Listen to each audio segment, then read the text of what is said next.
Tutorial time. Today we're going to look at this joint right here, down in here. It makes a really strong A-frame out of Technic elements and a couple other special things going on where I cannot pry this apart. It will not budge. So if you need to set something at a very strong angle,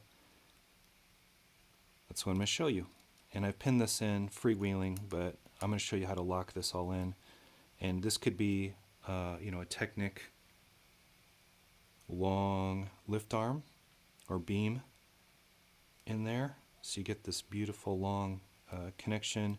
You do have to have a T-junction in here. There's a gray element that stops right about there where all the pins are lined up, and you could pin off of that, belt it that way, belt it that way. But if you ever want to start doing things as an A-frame member to break up the monotony, do some cool stuff, I'm going to show you this. So I'm going to start here. I'm going to make a basic one.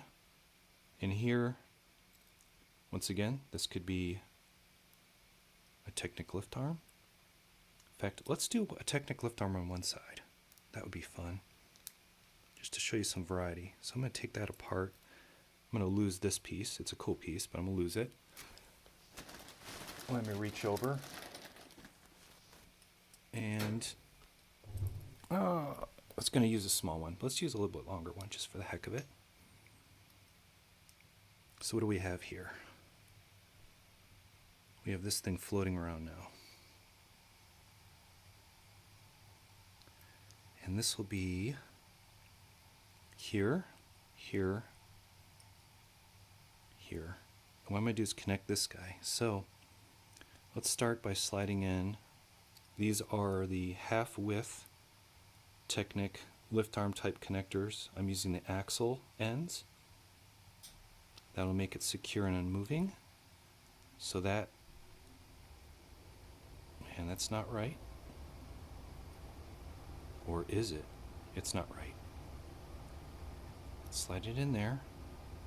Okay, and now this can move freely, but what we're going to do is run a cross member to lock that down. But first, let's put this one on. So end to end, side to side.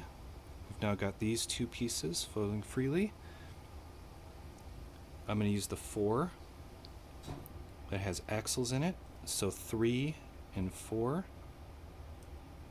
I'll put it in through the front and then I'll reverse it. Okay. Let's look at it from the reverse side. So now these are locked in straight, but it can wiggle a little bit. And the secret is going to be using anything with 2 axle holes at each end. 2 axle holes at each end.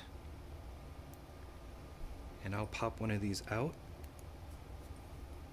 These are Technic pins, but they have a stud on the end with an opening.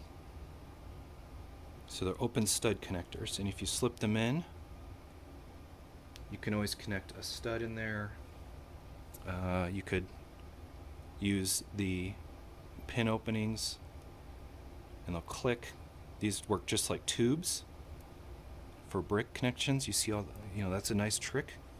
But what we're going to do is use the fact that any open stud can accept a rod. And I'm using a translucent lightsaber blade 4L.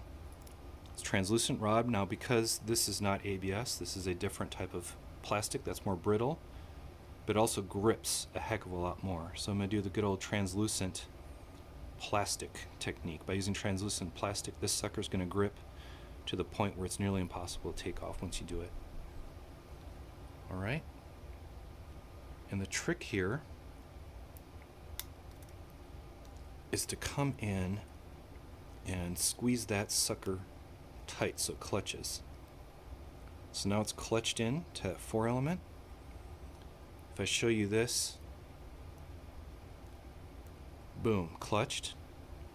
And the reason this is going to be illegal and stress the heck out of everything is if I place this on top, you'll notice there's not actually enough room for this. It actually hits. It hits and squeezes, but if I force it just so and smash it down, I now have these guys end to end, but you can see they're starting to separate in that middle. They don't want to touch. So now I've got a good grip strong, but if I hit this, it would pop apart. But once again, we're going to do some moto magic here. Jam that lightsaber blade right through. And by doing that and then squeezing it tight, I've now forced those to touch each other and forced them into being straight. So just like pre-stressed reinforced concrete, where they stretch the steel and pour the concrete and then let it set and then let the tension go, it's all automatically going to grip and compress. So that's what's happening here. There's a lot of tension built up in that already, trying to force these apart. And by forcing them apart, it forces them with all of that tension in there to lock into place to now where that thing is rigidly locked together. All right, so there's a Technic A-frame. I could have used the smooth Technic lift arms that are side by side and had nothing down here, a really smooth connection. But I like to show you, hey, I could come in here now, and this one's not so useful. It'd have to be a thin lift arm coming off, or on this one, if I had a 2-bar, I can have a Technic element sort of resting in there. You know, now I can't slide the axle in. I'd have to do it beforehand, but I have a freewheeling axle here I can build from. And as far as this thing, this 3-by, luckily, if I take this apart, just explode it, you'll notice that there's these T-junctions and have a 3-by in there. So that's what I did on this end. I can have a riser there. I know of another 3-by T element that has 2 holes coming up. You could do that too, so that you can build a vertical spar here, have this insanely strong thing here, and that way you can have a nice angle and maybe tessellate them, do whatever you need to do something like that. Very fun. And yeah, if you needed to build, I guess if you wanted to, it doesn't quite line up perfectly, does it? It sort of sets it at a crazy angle, so it's not a perfect fit. But I'm sure if you stressed this beam and bent it a little bit into place, you could make a bridge where you figure out a way to lock something here, zigzag it across, and this sucker, it would take a lot to make this sucker finally pop. So there you are, one heck of a cheat. Oh yeah, with a bridge you could have the vertical member down and then T-junction into there too. That would be pretty wild, huh? But yeah, if you need to build structures, if you're looking for triangulation, take a look at that. Bippity boppity boop. And you'd be off and running. It's just, this thing's going to consume a lot of parts, yeah. But it'll be strong as anything, I guarantee that. Alright? Cool. See y'all later.